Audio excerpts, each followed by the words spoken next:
Dobar dan dragi moji, dobrodošli u novi video. Danas pravimo Bounty. Ovaj kolač se brzo i lako pravi, sve što vam je potrebno je 100 g kokosa, 130 g kondenzovanog mlijeka. Sve to fino promiješate, sjedinite da dobijete kompaktnu masu. Možda vam je najlakše da pravite prvo oblik valjka, ovako kao što vidite na videu, a zatim da taj valjak malo oblikujete, spljuštite prstima kao što sam ja, da dobije oblik Bounty kolačića. Od ove smjesi sam dobila nekih 15 komada, vi možete da pravite naravno manje veće po vašem izboru. Možete da duplirate mjeru ukoliko ovaj kolač pravite za neku posebnu priliku.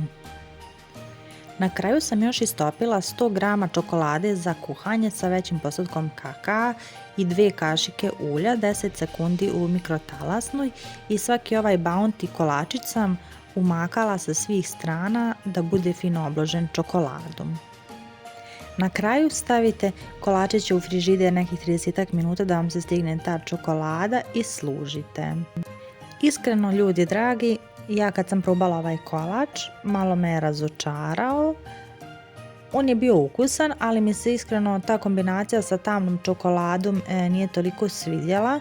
Možda za nekog ko voli inače gorku čokoladu i zdravije kolače, za njega će to biti super, ali ja drugi put pravim sigurno sa mliječnom čokoladom. I sigurna sam da će Bounty sa mliječnom čokoladom biti pun pogodak. Hvala vam što ste pogledali još jedan moj video, nadam se da vam se ovaj recept svidio, a mi se čujemo u narednom videu. Ćao!